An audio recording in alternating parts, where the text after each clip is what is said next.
Good morning, ladies and gentlemen. Please be seated.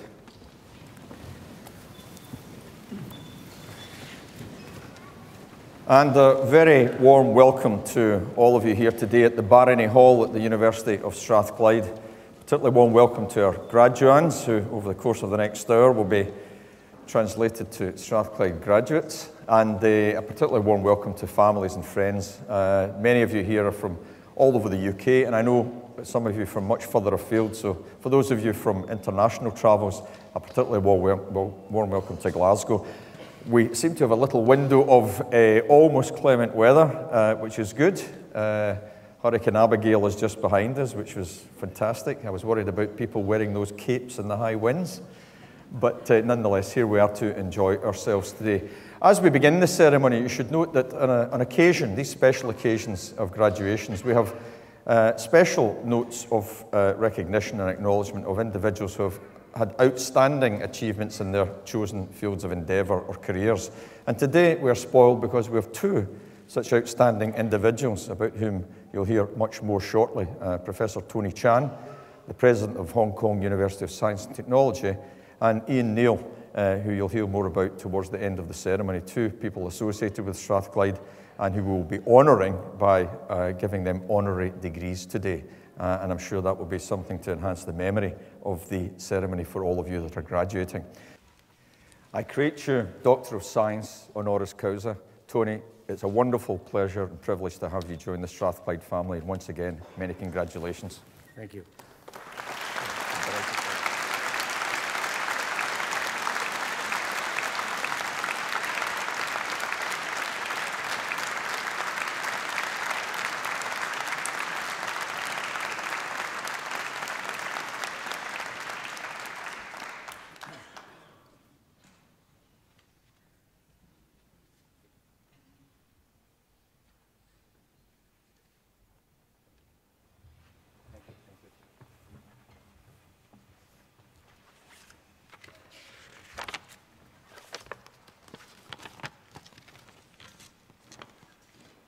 Principal and Vice Chancellor, Professor Sir Jim MacDonald, fellow honorary degree recipient, faculty and staff at the University of Strathclyde, graduates, distinguished guests, ladies and gentlemen, thank you very, very much for the wonderful distinction you grant me today. To be here to share this occasion with you all and receive this honor with another well-respected and eminent achiever is a source of great pride that such a respected institution with a history of more than 200 years has chosen to confer this accolade on the leader of a university just celebrating its 25th anniversary. Now, of course, my presence here is nothing compared to another visitor from the East about 2 weeks ago to the UK with the President Xi Jinping. Now, my presence here and my receiving the honorary doctorate today tells me that HKUST must be doing something right to have gained not only the attention of our global peers, but also their respect in such a short span of years. It also helps to highlight and celebrate the strong and deeply influential ties that exist between Hong Kong, a city located on the other side of the world, and Scotland. Indeed, our influence on each other goes back a long time. Global giant and high street bank HSBC was founded by Thomas Sutherland 150 years ago in Hong Kong, among other major businesses with Scottish origins, while China trade helped to spur construction of tea clippers on the Clyde in earlier times. Hong Kong streets bearing Scottish names, such as Stuart and Lockhart, offer continual reminders of the role played by the Scottish in Hong Kong's unique East-West heritage. Chinese bagpipers in Hong Kong are another colorful legacy. HKUST's own connection to Scotland is equally strong. Even before the university's establishment in 1991, then senior government officials Mr. Ian McPherson, sat on the HKUST Planning Committee, apparently with David Tedford, I just heard, and later became the founding vice president for administration and business. While another Scott, then governor of Hong Kong, now Baron Wilson of Tirion, I hope I said it right, drove the whole initiative to reality. Nor is it a coincidence that both HKUST and the University of Strathclyde have the same academic structure, as you just heard from Richard Armour. With our smartphones and the internet, we now appear to have many more opportunities of foregoing connections across geographical distances than in the past. It took our great-great-parents weeks to get word back and forth from Hong Kong to Scotland, or vice versa. Now, we can do so in real time. But is this enough to be truly connected? To understand each other in our increasingly globalized world, where learning to work together with different cultures and worldviews is of vital importance. I believe it is far better to actually get up and go, to immerse yourself in another way of life, and in the process, learn more about your own. I myself traveled from the east to west for my university education at Caltech, as you just heard from Richard, and spent much of my own career as an academic in the US before heading back east to become president of HKUST 6 years ago. HKUST, an institution that has always regarded East-West vision as integral to its education outlook. The enormous benefit of understanding different cultural perspectives are hard to quantify, but something that I'm continuously grateful to have been able to acquire.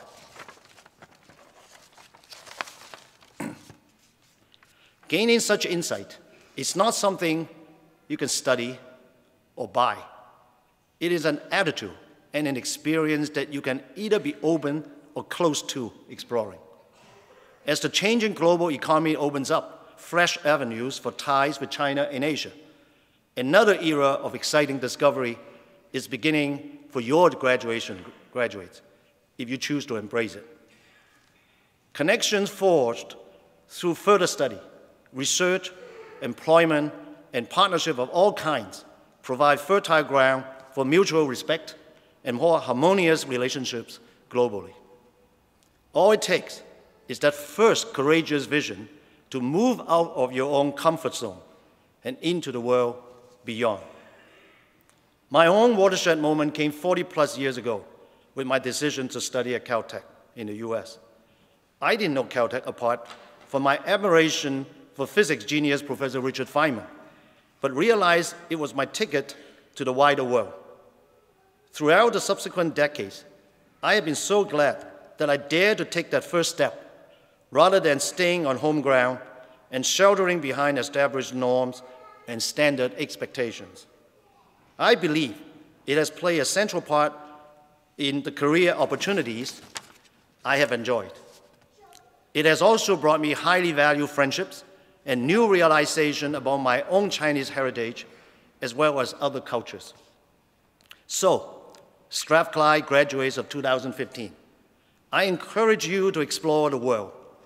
I welcome you to visit Hong Kong and Asia to discover all the dynamic career openings that await you there and to forge new connections that can positively impact the world. I urge you to be bold in choice and in vision, and ever thoughtful in your actions. As we say in Chinese, quote, "It is better to travel 10,000 miles than to read 10,000 books." I wish you all great success in your future endeavors. Thank you very much.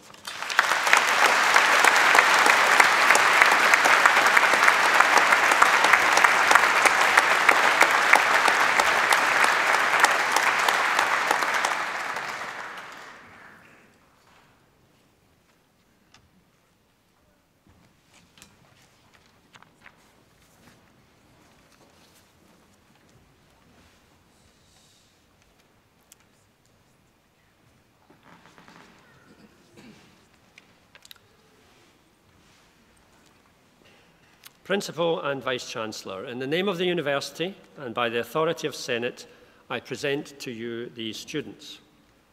For the degree of Doctor of Science, for his research in sulfur chemistry, including thiolates, disulfides, thioethers, and thiones, John Ryglinski.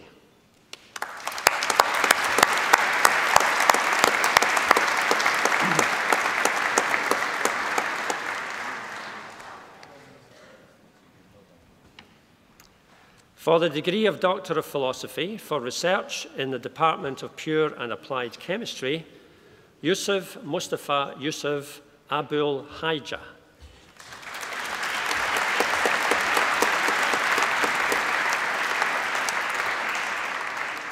Hiba Abbas Kashmiri.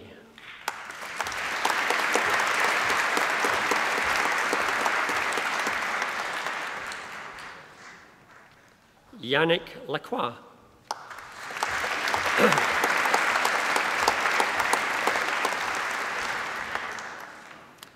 Afjal Hussein Mia.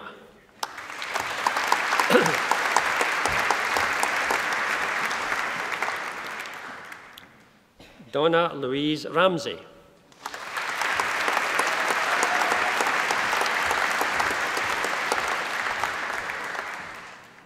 Mark Reed.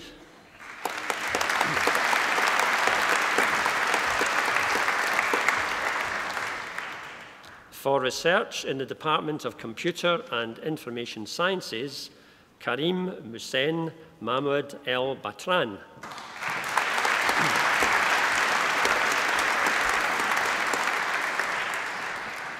Jason Paul Smith.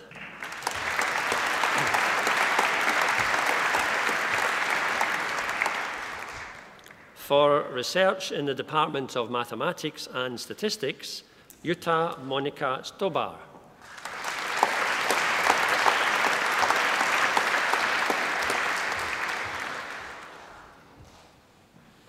Robert John Wilson.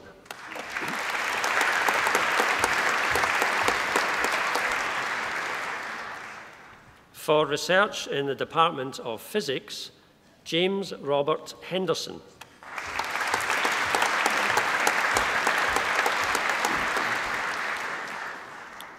Brynmore Edward Jones.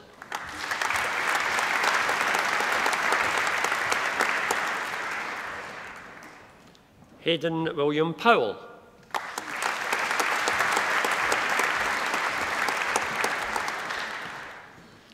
Sean Riley.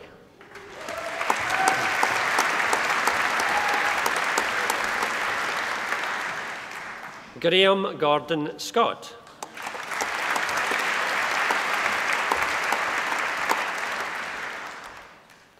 Elaine Taylor Shaw.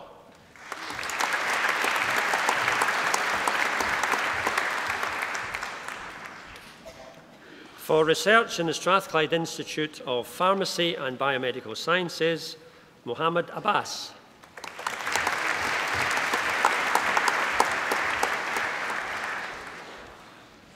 Sultan Sadi Al-Mutari.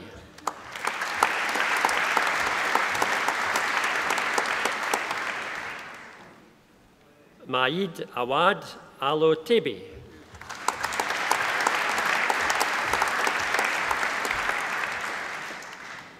Antonella Cano.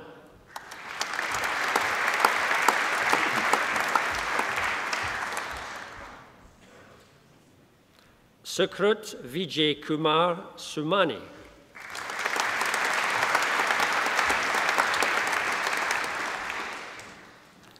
For the degree of Master of Research in Biomedical Sciences, Lucy Catherine Angela Bradley.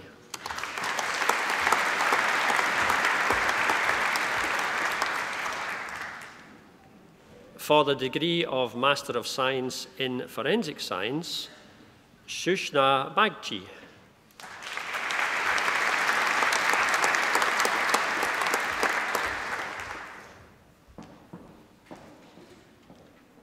Heather Carfrey.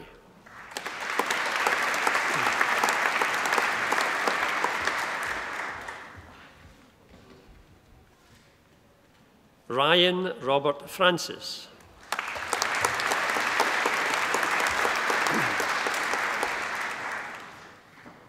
Maria Istvanich.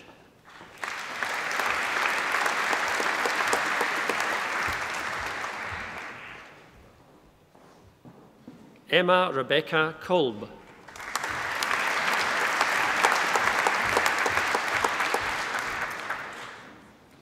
Benjamin Hoi Wang Lee.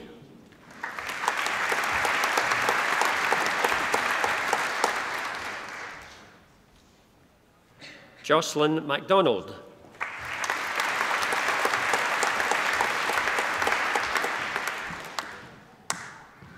Jacqueline Mackay.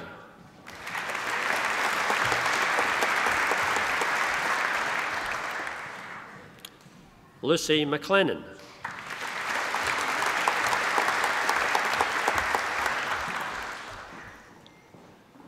Queen Edith Npubre.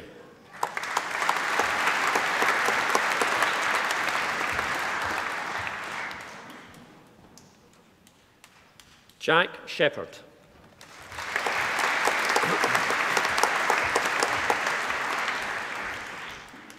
Rachel Staunton.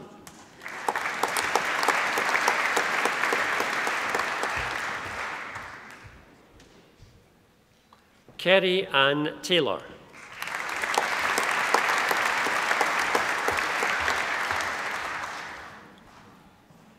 In medicinal chemistry, Joseph Chukwabuka Ogueg Bulu.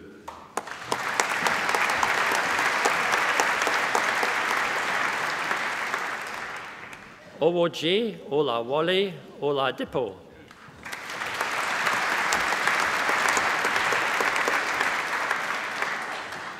Graham McDermott Sloan.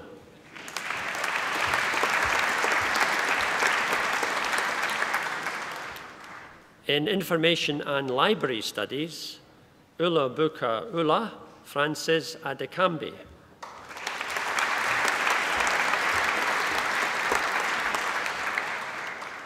Kirsten Madeline Bedigan.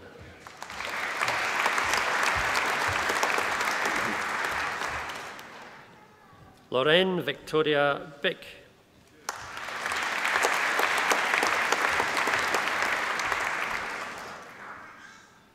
Ennis Bull.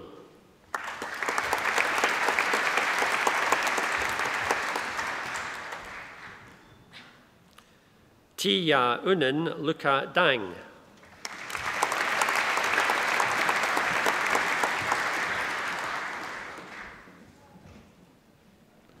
Immacolata D'Angelo.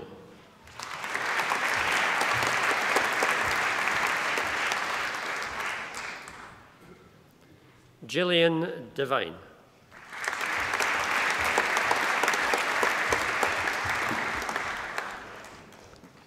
Russell Alexander Easton.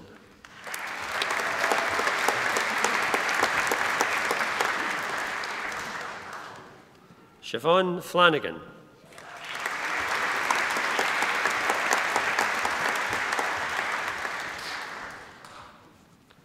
Roderick James Fleming.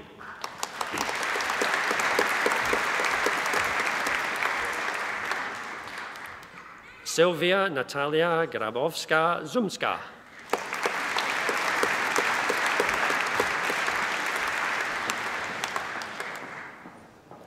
Megan Hambley.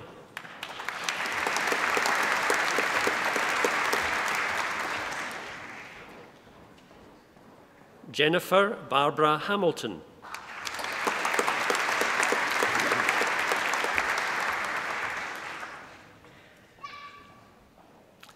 Jennifer Carmichael Jackson.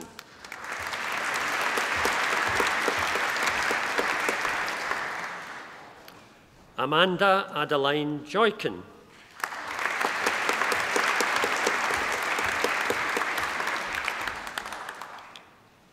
Eleanor Ann Lochry.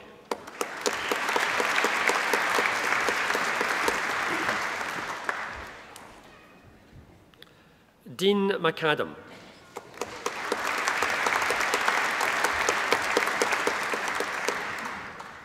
Callum Munro.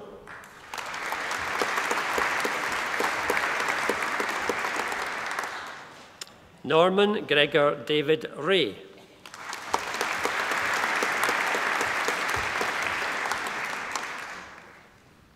Alexa Danielle Williams.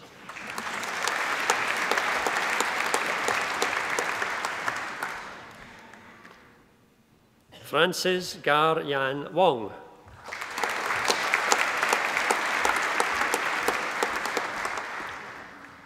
In Information Management, Christios Efimou.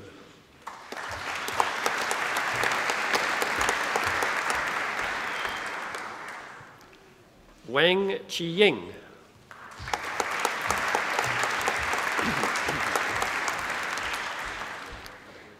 In Advanced Computer Science, Akintunde Samuel Adeyemo.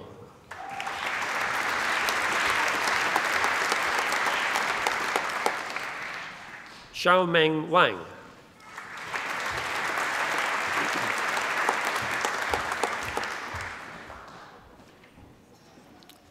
In Quantitative Finance, Janice Chow Hang Ling.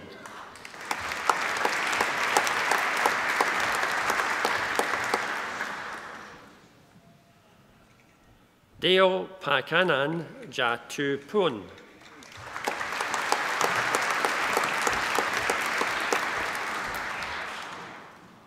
Andrew Gillespie.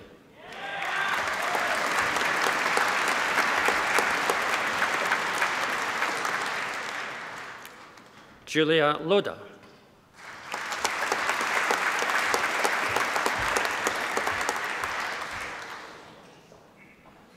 Mariam Omo Wunmi Musa.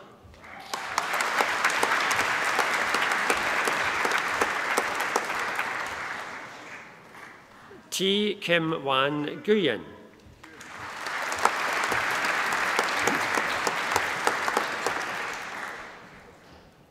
Noel Anthony O'Reilly.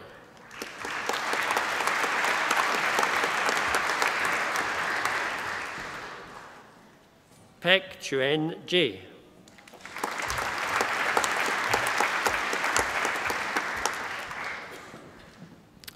Panagiota Perez Teropoulou.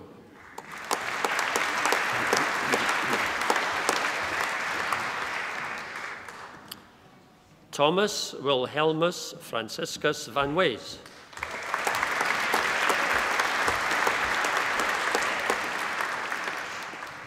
In Nanoscience, Oslem Isik.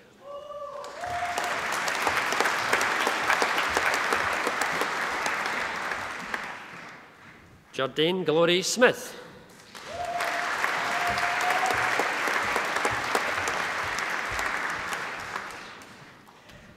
Konstantinos Semrakedes.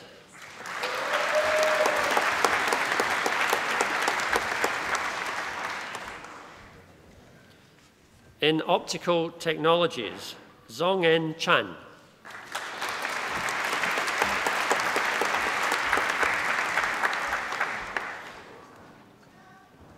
Sushri Shrabani Dash.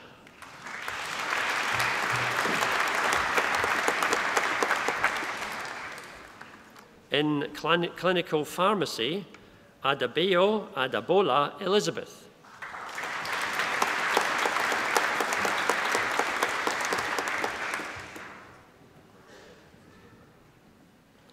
Sarah Alajmi.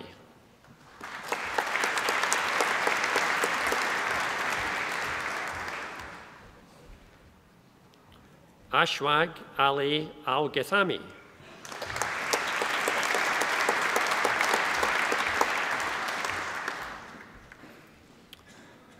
Bushra Defer Al-Qatani.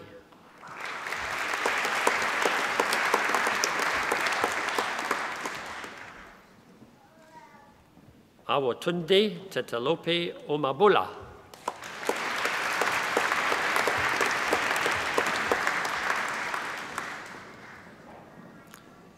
Ola Ali Nasir Nasir.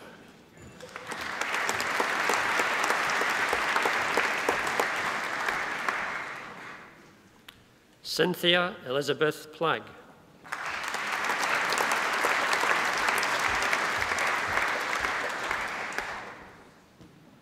Angelina Maria Sonnleitner Hegelmeier.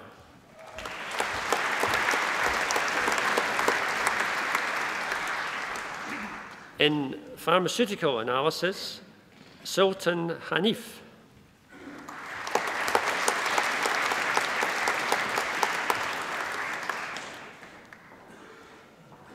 Lily Alexandra Hepburn.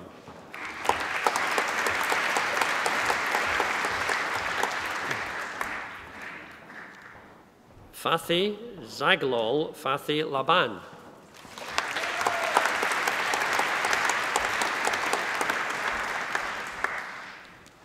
Louise Marie Steele.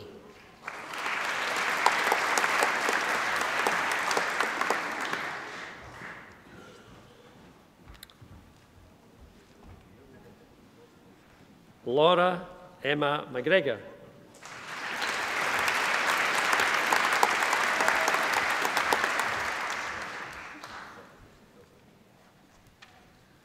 In biomedical sciences, Rasha Abdul Rahman Alo Nizan.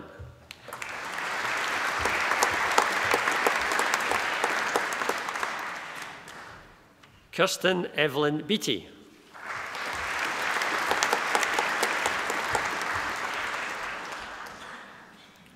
Mustafa Mohamed Hussein Farhad.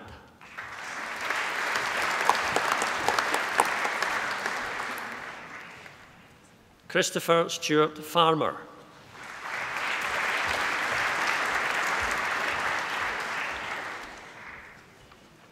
So Jeong Kim.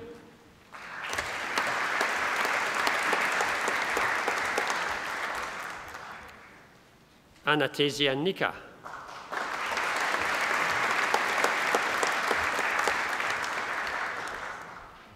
Kieran Ruthven.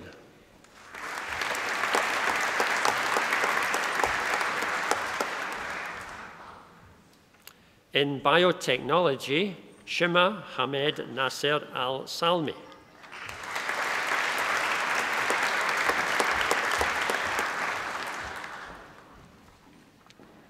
Lisa Dolan.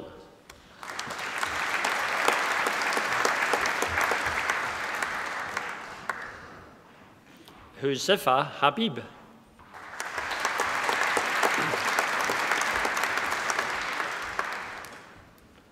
In advanced pharmaceutical manufacturing, El Zara Samir Bouzariba.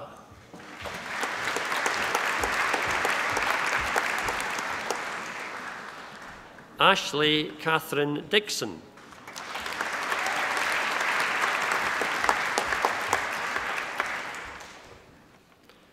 Colleen Erin Gavin.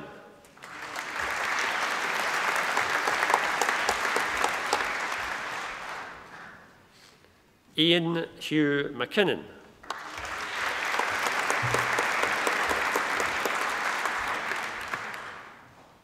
Ola Yinka Hassan Ola Liri.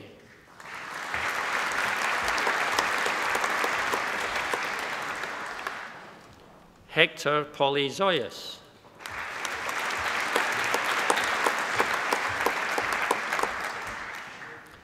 Kerr Douglas Gordon Sampson.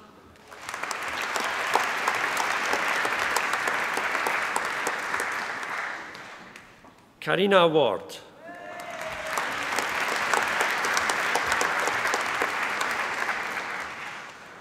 Susan Christina Waugh.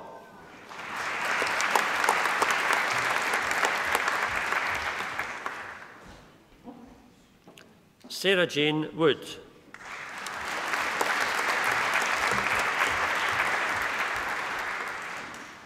In industrial biotechnology, Naveed Ahmad.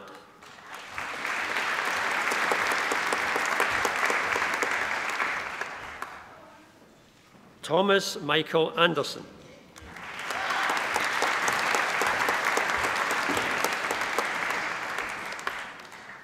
Alan Douglas Dale.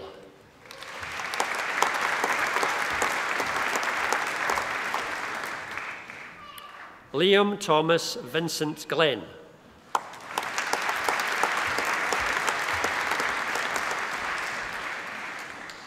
Niall Fulton Haggerty.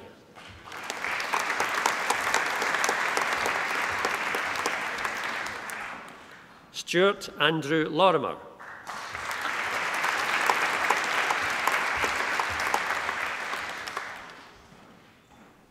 Ailey Katrina Mackay.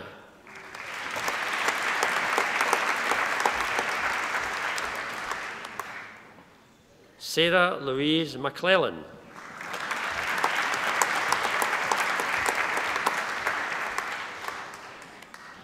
Ian MacLeod Macmillan.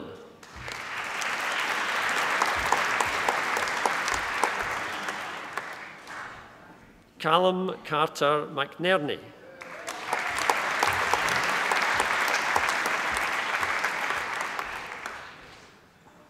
Marianne O'Byrne.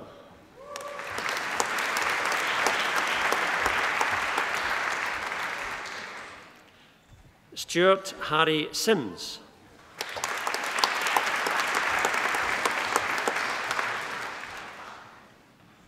Stephanie Chandel Young.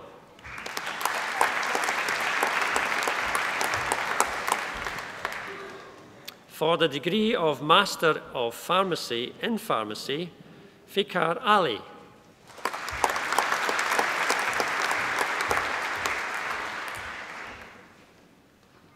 Diyang Zainab Binti Awang Hambali.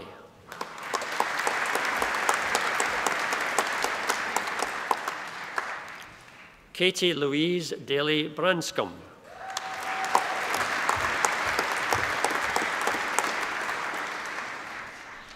Marilyn Sumagang Bryceland.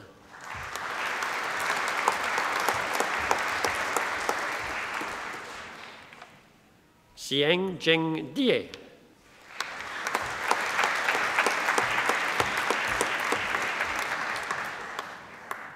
Susan Hamilton.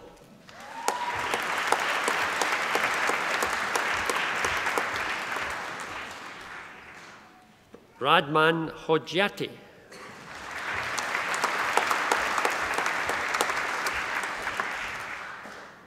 Sarah McDonough Irons.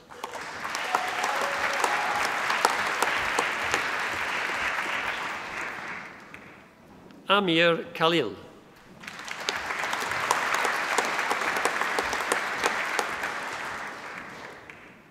Minna Khan.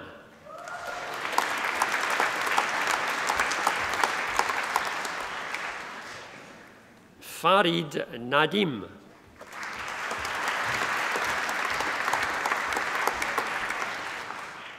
Sarah Naim.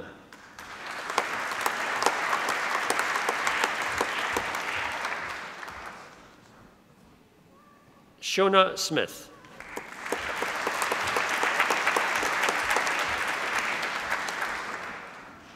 Louise Spence.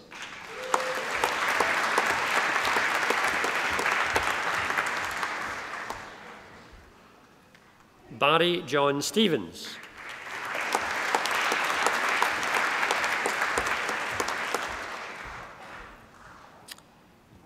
Tai Wen Liang.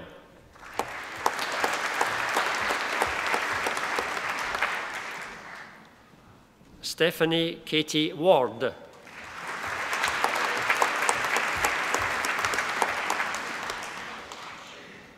For the degree of Master of Physics, in Physics with specialization in nanoscience, Peter William Tinning.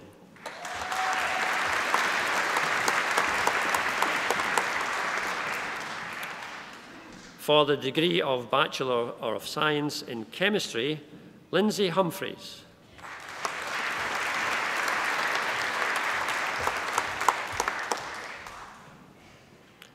Samuel Richard Orris Patterson.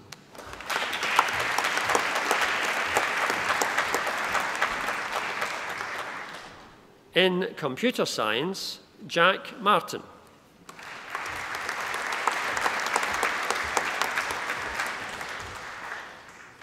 Kyle Samuel Robertson.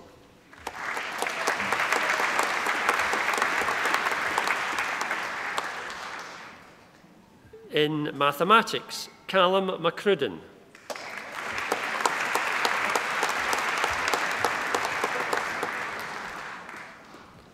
Erin Elizabeth Brown.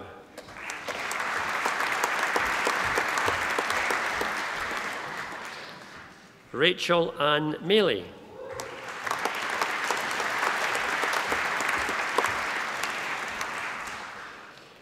Megan Nixon.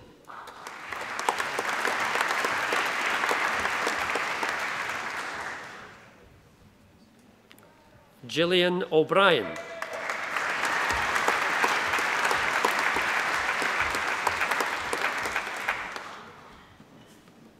Melissa Jane Portman.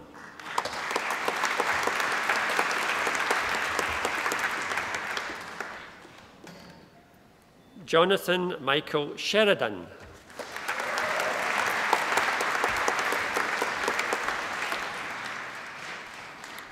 In mathematics and statistics, Megan O'Donnell.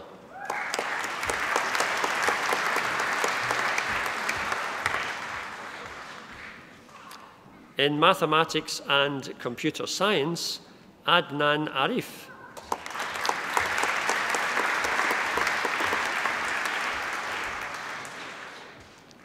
In physics, Michael Green.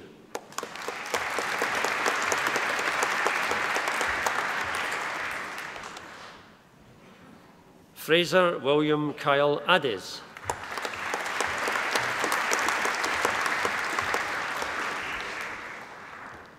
Mark Stuart Governo.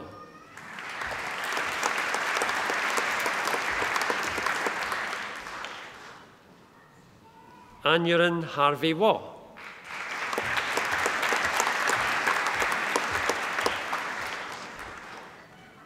Colin John McCrann.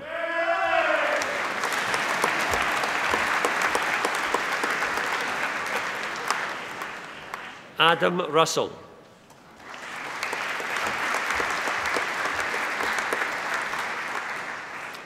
Jordan Cameron McSkeen.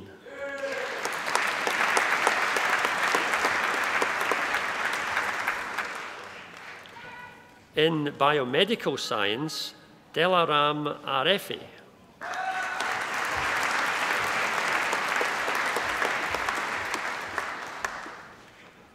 In biological sciences, Stuart Lyle Johnson.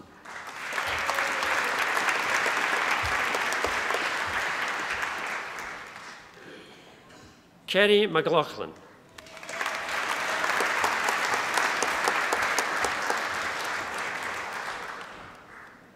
In pharmaceutical sciences, Shan Wee Sim.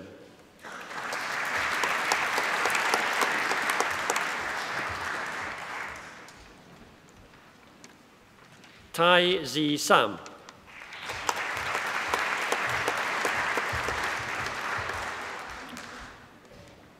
For the postgraduate diploma in forensic science, Helen Louise Curry.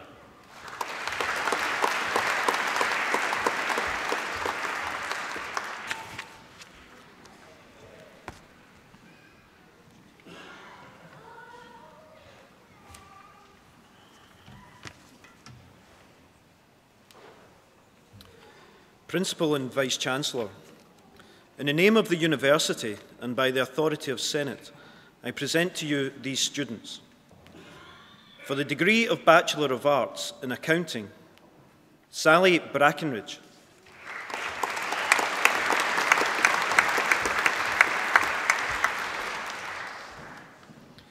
In Accounting and Business Law, Fazira Birungi.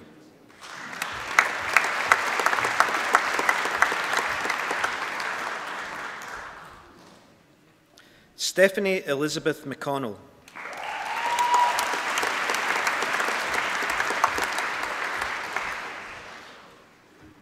Mark Henry Albert Stewart.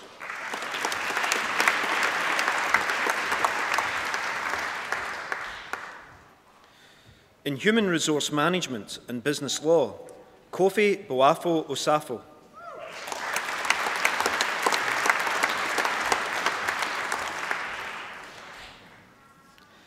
In Human Resource Management and Hospitality and Tourism, Claire Elaine Mullen.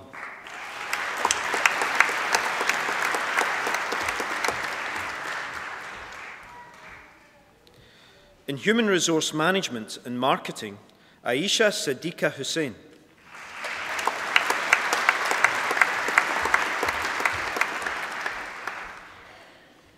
Phoebe Valentine Martz.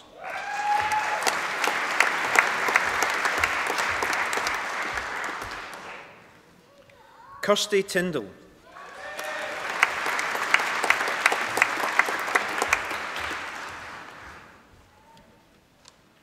In Human Resource Management and Marketing with International Study, Ross Ian Walton.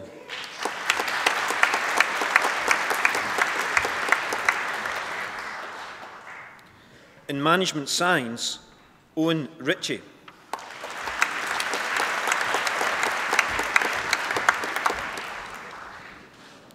In Marketing, Andrew David Black.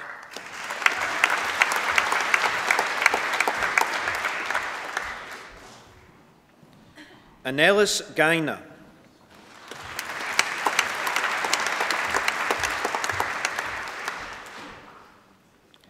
In Marketing with International Study, Felicity Victoria Gordon.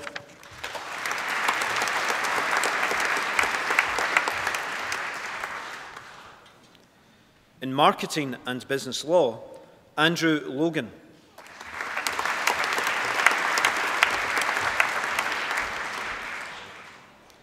Sharaz Mian.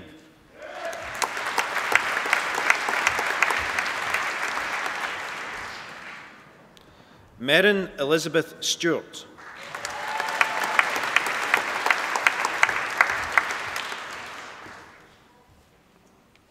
In Marketing and Finance, Lawrence Eric Edwardson.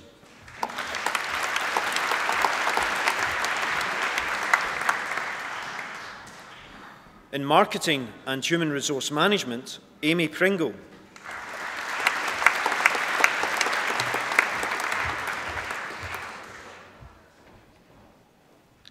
In International Business and Modern Languages, Sophie Walters.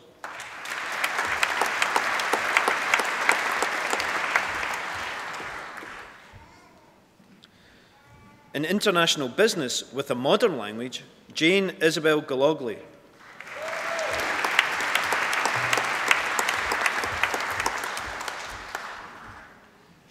In International Business with Management, Olivia McGregor.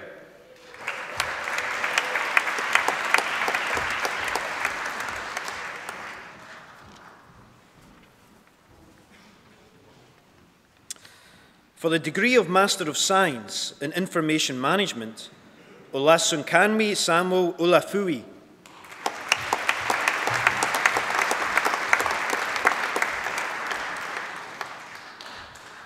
For the degree of Master of Science in Clinical Pharmacy, Olusola Omolola Olafui.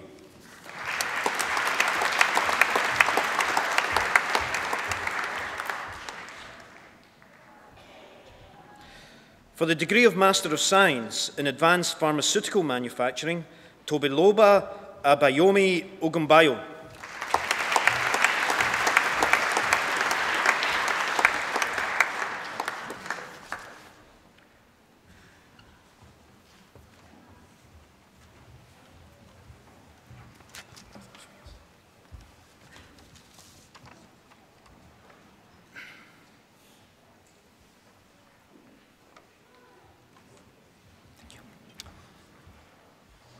Principal and Vice-Chancellor, it gives me a great pleasure to present to you Professor Ian Alexander Neil. Professor Neil is a world-leading designer of lessons for cinematography. His products have been used on numerous television shows and movies.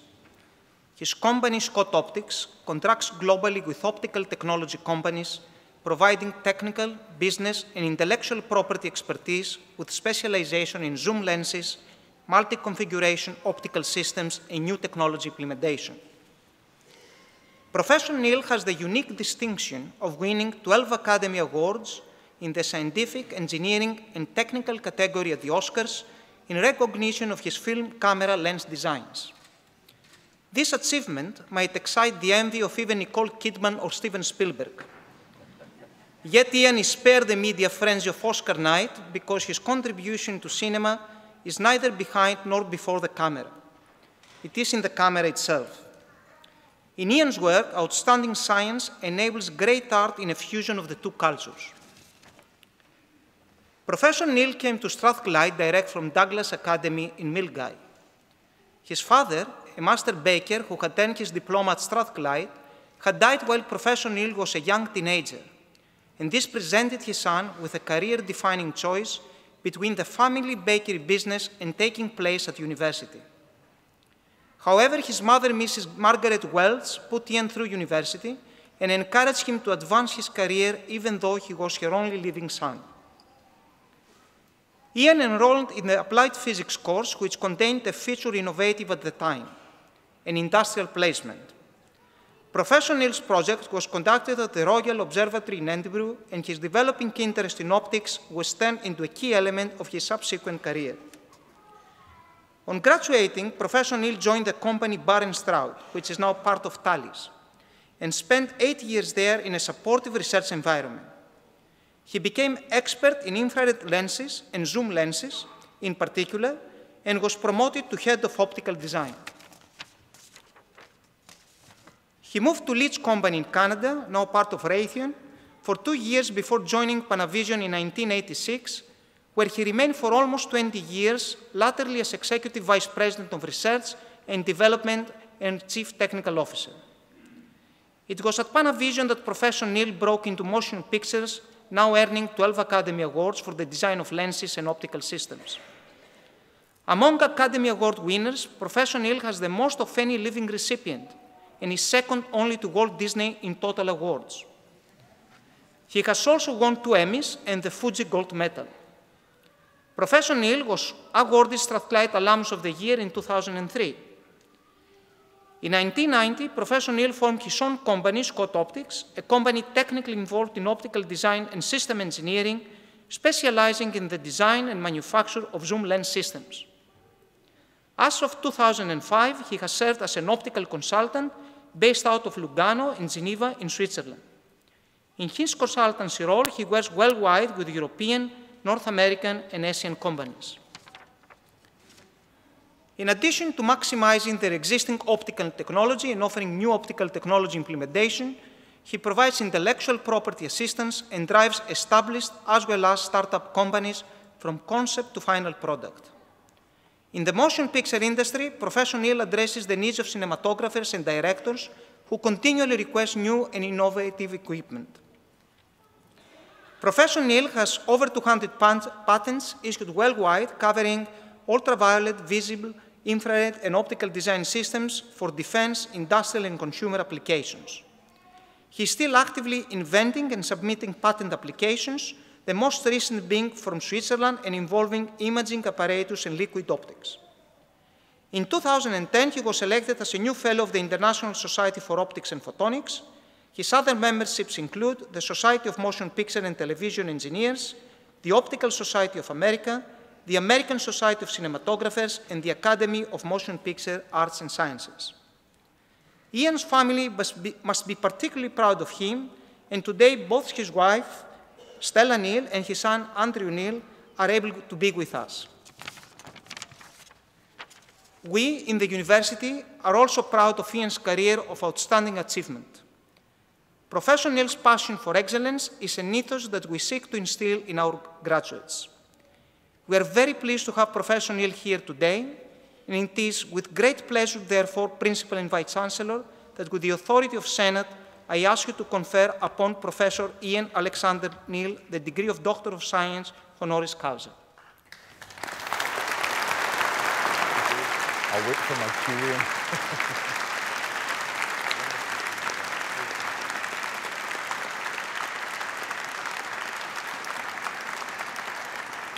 I create you Doctor of Science, honoris causa. Ian, we've been very proud of your career developments as a Strathclyder, and it's wonderful to have you back in this capacity. Very well done, and congratulations. Thank you. Thank you very much.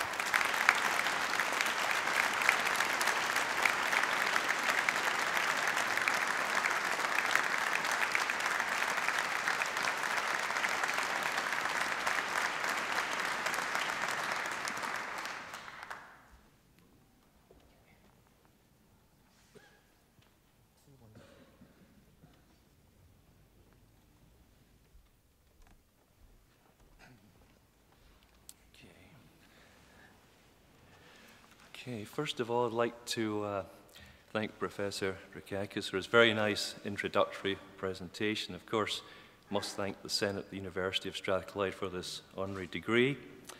I have to say that I was completely surprised to receive a letter from the Principal and Vice Chancellor, Professor Sir Jim MacDonald here, informing me of this award. I consider it a tremendous privilege to have been considered for this honorary degree. On behalf of those graduating, or who actually graduated there, I thought it might be interesting to mention a few aspects of my career that were significantly influenced by my undergraduate years here at Strathclyde a few years ago. However, before going back quite that far, I would first like to elaborate a little bit on what Professor Drukakis said earlier. In particular, I should point out that I had virtually no academic background in my direct family, and I didn't or wouldn't have considered myself an ideal student. My goal was always to get through the course, then see what happens next with work, and that's exactly what happened. Once I was in industry, it took me about 4 years. I think it was mentioned at Barnstroud, what was Barnstroud, now Talis. It took me about 4 years to find my niche, which was in the field of optical design. That's what you might say, my core competency. I like this occupation, still do, because it has a strong scientific, or let's say technical aspect, but also requires an equally strong artistic touch for success, especially when designing novel lens systems, novel optics. It was only as my experience grew that I discovered that my applied physics degree was indeed well suited for my career path. In particular, my strong applied physics and mathematics teaching held me in good stead, and my subsidiary subjects were actually much more useful than I could have imagined. For example, one year I took a psychology course, and that actually turned out to be quite useful when it comes to things like people management, which is actually needed, needed in a team environment, common situation in industry these days. Also, I took the philosophy course called Logic and Semantics. That was valuable when I started inventing lenses, because I got involved with the patenting process, and that helped tremendously with the writing or preparation, drafting patent document, patent application, and especially the claims. I also did geology and applied geophysics, which were actually, I found to be quite interesting subjects. I actually chose them because at one point, before optics took over, I was thinking about getting into the oil industry. That didn't happen, but as I said, they were interesting courses, and they did provide a bit of relief from all what I thought at the time was the heavy-duty applied physics and mathematics. At least that's how it seemed back then. Turning to my ongoing motion picture involvement, the movie business, the importance of marrying technical and artistic experience, marrying the two in lens design, that took on another facet, which was to translate the artistic result demanded by the, let's say, cinematographer, producer, director, and so on, into a technical specification, because you have to, they tell you what they'd like to see eventually, in terms of, shooting a movie, how it looks, but, they tell you in a sort of a wordy fashion, so you have to, for me, I have to turn that into a technical specification, like a target specification. Then I would try and design a lens to meet the target specification, and of course, if that works out, if I satisfy what they want, then they can then shoot with the lenses, all the different kinds of lenses, camera lenses, and a lot of the time that involves a new kind of lens design, because in the movie business, it's always a matter of creating or generating a look that hasn't been seen before. That's an important part of making movies. So the importance of the applied physics mathematics courses, as well as the subsidiary courses, again, they all come into play to be successful in the field of optical design for the, let's say, the movie business. You need a broad range of skills. In the case of running an optical consulting business, which is what I do these days, these skills stretch all the way from the academic side of things to the use of really my family business background. It was mentioned, I think it was mentioned to do with the bakery business a long time ago. So it was a mixture of the academic side and my family business background that has all helped a lot with my present consulting business. So I would like to say that the moral to the story of my career has been to make use of a broad range of knowledge, and I would say with my academic training at Strathclyde having formed a firm foundation to work from. Furthermore, my experience has taught me that those who are not sure why they are doing their, let's say, undergraduate degrees, and for what purpose, should consider that you can't plan everything in life. That's how it sort of worked out for me. And I think there's an old saying, I won't say too much, but just to say the best laid plans of mice and men sort of says it all. Some people say that you can be lucky, in your career, what you do. Others say that you can make your luck. I like to, I think that can be fairly applied, to careers. I would tend to go with making one's luck, and I think it helps with what you have behind you, like a good education.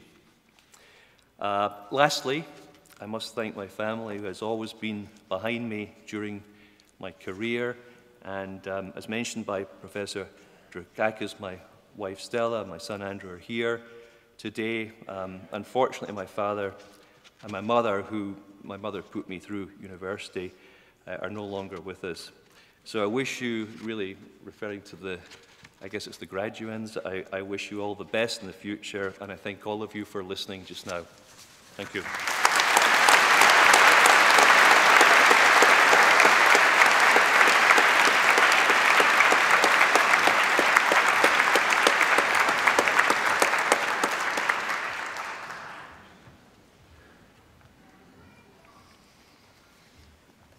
Thank you very much, Ian. I'll be having lunch with Tony and Ian after this ceremony. It suddenly realises and dawns on me that the entrepreneurial, we could now have our graduation videos produced by Hollywood. This seems to me an opportunity to add economic value here, Ian. I'll definitely need a new lens, that's for sure. Anyway, it's great and wonderful to have Tony and Ian strengthening their links with the university, and of course to celebrate the fantastic achievements of all of you, now our graduates.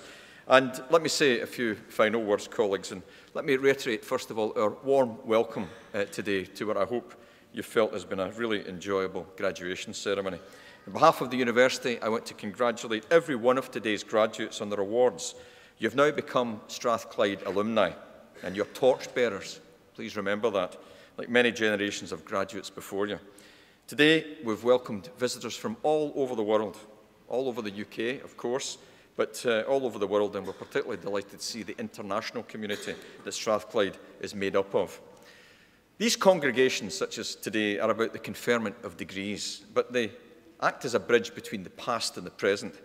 Today marks your personal transition from student to graduate and the beginning of an exciting new phase in your own lives. For me as presiding officer, it's a genuine honour and privilege to perform the capping exercise.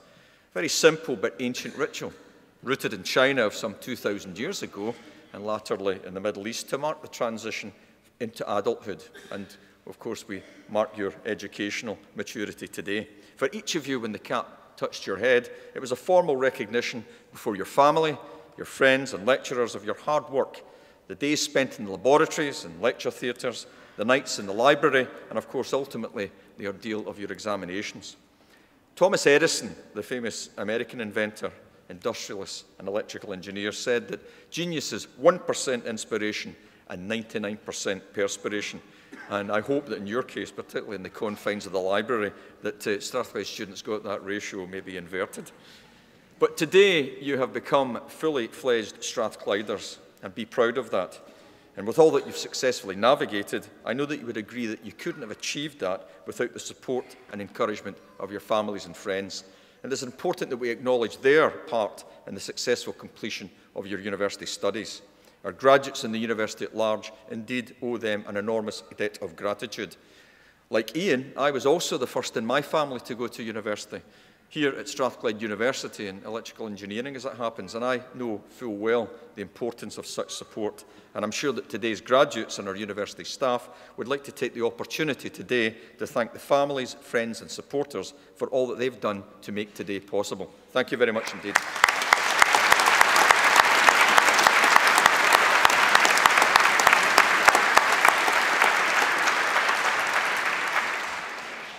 Sir Isaac Newton, the historical physicist, said, and I quote, that if I have seen further, it's because I've stood on the shoulders of giants. And remember that your families and friends have been providing their shoulders for you to stand on for some time.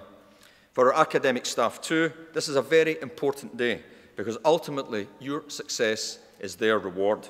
Strathclyde has sought to provide you with a high-quality education and a first-class university experience for all of our students, regardless of background. So let me now invite our most recent graduates before me to join us in thanking our staff for all that they've done to support you in your achievements. Thank you.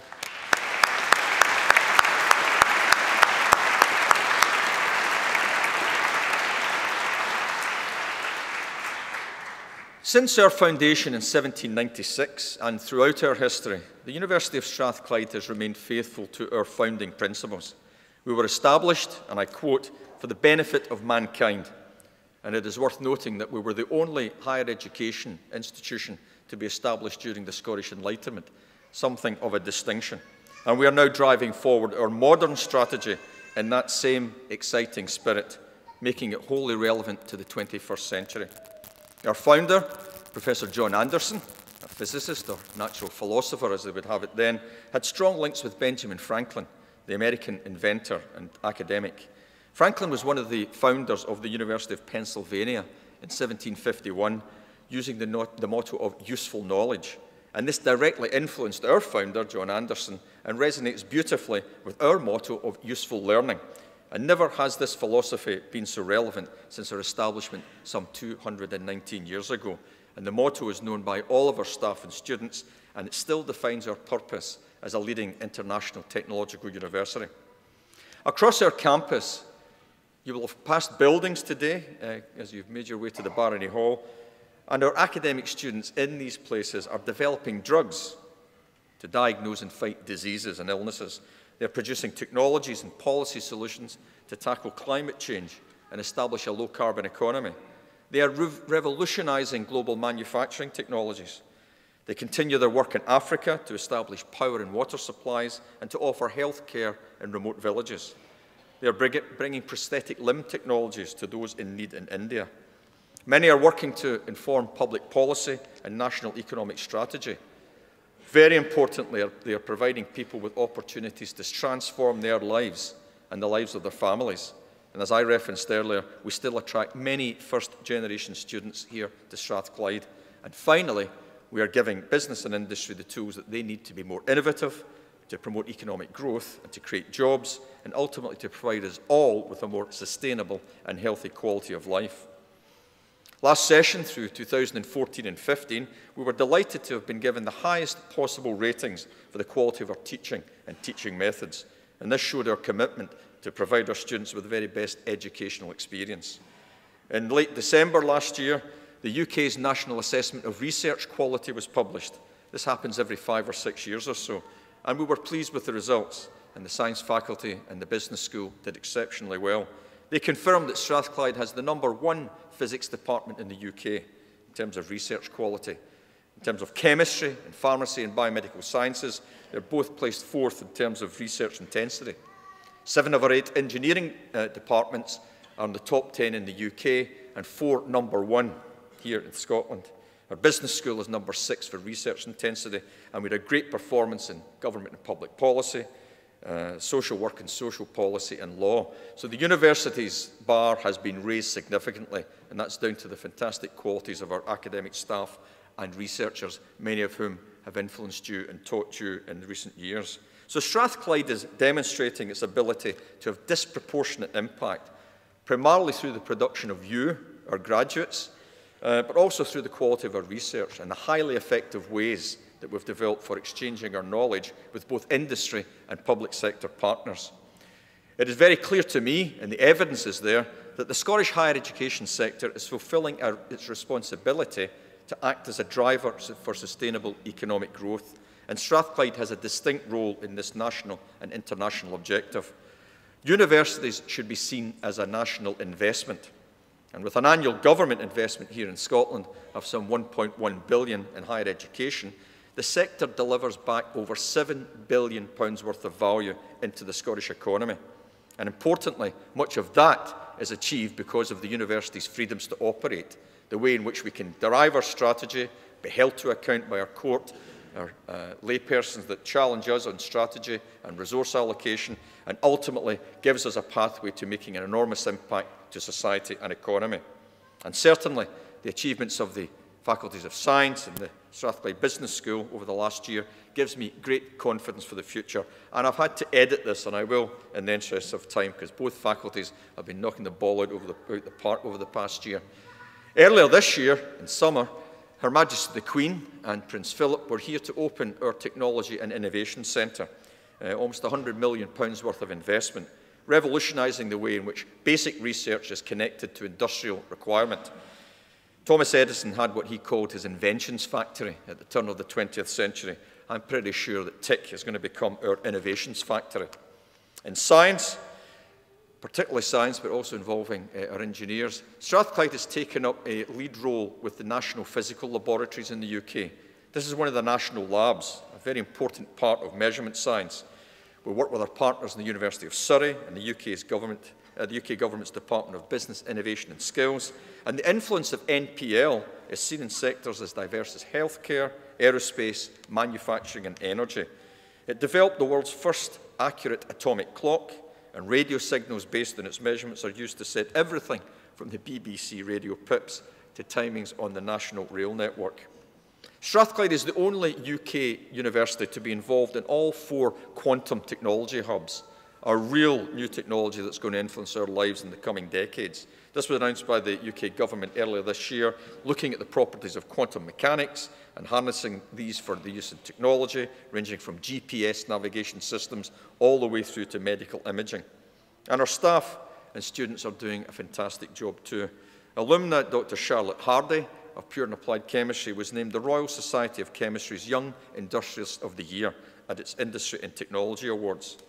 Catherine Tant of Mathematics and Statistics has developed a system for using sound waves to identify potential dangerous cracks in pipes, aircraft engines and nuclear power plants using NDT and working with our colleagues in engineering. PhD student Natalie Theodolou of Pure and Applied Chemistry also won the silver medal in the chemistry category of the Set for Britain poster competition at the Houses of Parliament. She received a medal and a significant contribution for her research on the development of chemical tools to support drug discovery. A great project that you'll be hearing more about in coming years is a bionic eye device to restore sight to sufferers of some of the world's most common causes of blindness. This is being developed by researchers, including academics from Strathclyde, in partnership with Stanford University in California. It is an advanced design of prosthetic retina for patients suffering from retinal blindness, such as age-related macular degeneration and retinitis pigmentosa. Groundbreaking work, really through collaboration internationally. Also, in terms of drug discovery, and unusually for a university without a medical school, clinical trials began for MGB-BP3, a drug discovered here at Strathclyde for the treatment of Clostridium difficile infections. The treatment is being developed by MGB Biopharma, and it also won the Early Stage Risk Capital Deal of the Year in the Scottish Business Insider Deals and Dealmakers Awards. So lots going on in science, and I could tell you more. Let me return briefly to the business school. The Economist assessment called Which MBA Education Ranking for 2015 placed Strathclyde 27th in the world. And I'm sure that'll be driven even higher, but that's a fantastic achievement. Strathclyde was #1 in the world for student diversity, number of industry sectors from which students applied, and the percentage of alumni who had been promoted or grown their company since graduation. Accounting and finance was ranked first in the UK in the Complete University Guide rankings, and the business school also secured top 10 rankings in marketing, hospitality, and business and management studies. One of our students, Lynn Howie, was announced as the winner of the Future Business Leader of the Year award at the Target Jobs undergraduate programme in 2015. Rebecca Pick, who is an absolute bundle of energy, a BA Business Enterprise student, won investment of almost £100,000 from Gabriel Investments to help further her business idea called Pick Protection, promoting a new evolution of traditional personal attack alarms. And the Financial Times ranking of the best business schools in Europe placed Strathclyde first in Scotland and 32nd in Europe overall, and that's based on an amalgam of performance around MBA, Executive MBA, Masters in Management and Executive Education. So a great performance. So to our graduates today, this is the exciting context within which you should view your awards. You're now graduates of a university that places students at the heart of all that we do, valuing education and research excellence in tandem, and supporting close connections with society at large, and the business world in particular. Truly the place of useful learning. And with regard to internationalisation, the very best universities contribute, collaborate and compete on the global stage, and we are no different. And our institutional partners include in North America, Stanford, MIT and NYU. In China, we have strong links with Tsinghua and Peking universities, and of course, honouring its present today, the Hong Kong University of Science and Technology. And we have a raft of strong partnerships across Europe. But of course, our students benefit directly from being part of an international university. It helps them emerge with the skills necessary to help play Scotland, and indeed themselves, their full part in the world. They've been exposed to different cultures and traditions as we attract students from more than 100 countries. But more importantly, you leave here today understanding your obligations as global citizens. But as we grow our impact internationally, we also take our local responsibilities very seriously. I have the privilege of being the chairman of the Glasgow Economic Leadership Board. I chaired the Independent Economic Commission, reviewing Glasgow's future as an economic powerhouse, trying to rekindle some of the spirit that we had at the beginning of the 20th century. And now we are doing just that, having supported the city to attract some £1.5 billion worth of investment over the past year through the City deal, and building this around innovation in energy, advanced manufacturing, life sciences, finance and business. Many of the skills that you are leaving this place with today being set up for your next part of your career. As one of the Scottish research intensives, I'm proud to share with you that we are the leading university in that group of research intensives to bring people from some of the most challenged backgrounds in Scotland through the doors here at Strathclyde, with the largest proportion of our undergraduates coming from that community in that group of students. We also are the UK, or the Scottish partner for Children's University. I'm the Chancellor of the Children's University, and we graduate children aged 7 to 12 every year. In fact, last month we had 100 7 to 12-year-olds in this very hall, all dressed like, I don't know what they were like, it was something like out of the Seven Dwarfs, I have to say, but I really look forward to those celebrations because these kids make me look tall, which is unusual for me at graduations. These are youngsters from challenged backgrounds, and we bring them, and very importantly, their mums and dads, through the doors of this hall, most of them for the very first time having experienced a university place. And these youngsters have had their learning passports for a few months. When they go to the Kelvin Hall Art Galleries, as I know Professor Chan did yesterday, they get their learning passport stamped. If they come to a lecture here at Strathclyde, they get another stamp. If they go to a night class at school, another, until they fill their learning passport, at which point they graduate as bachelor students from the Children's University. If they stay on from 10 to 12, complete the next passport, they get a master's degree from the Children's University. And you've guessed it, from 12 to 14, if they do some more, they get a PhD. And I just need to warn my colleagues, that means they've got PhD students coming into first year in a few years' time. So we'll need to step up our educational programme. But why do I tell you that? It's simply about the authenticity about Strathclyde's position and role in society to help people realise their potential. And if I characterise this place in 2015, I would describe us as having ambition, focus and momentum, with the agility and commitment so necessary to deliver our strategy under the continuing uncertainties that our sector faces. It's a great privilege for me to lead this fantastic institution with the superb support I get from my executive team, as well as from our broader community of academics and our colleagues in professional services and the support staff.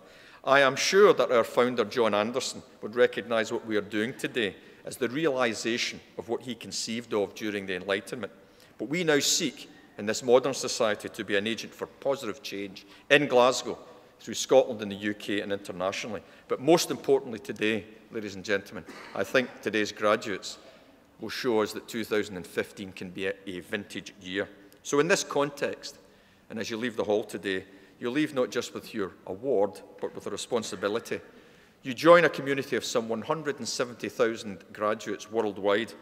So whatever you do with your degree, and wherever you may choose to work, remember that as well as academic scholarship, useful learning also means applying your knowledge for the benefit of others, making a positive impact for yourselves and the communities that you belong to, respecting diverse views, acknowledging freedom of expression and thought, and reaching conclusions and resolving disputes by reason. These characterise the core values of your university. So let me return finally to today's celebration. We are here to mark the achievements of all of you who have received your awards. So on behalf of the university, I would like to extend my sincere congratulations to all of you and wish you every success in your future careers. Please stay in touch with us and let us know how you're doing. Well done again, and please enjoy the rest of this very special day. Thank you.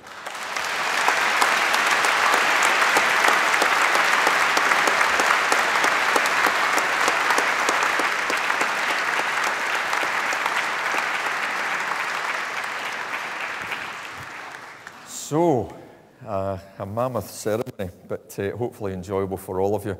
So we will conclude very shortly. At the end of the ceremony, I will lead the platform party through procession through the hall, and we're going to reconvene over in the Lord Todd Hall, just about 100 yards to the right. So you're all very warmly welcome to join us for some refreshments and a chance to catch up, and I hope that allows you to launch into the rest of your day. So, ladies and gentlemen, I will formally declare the congregation closed and ask you to be upstanding. Thank you very much.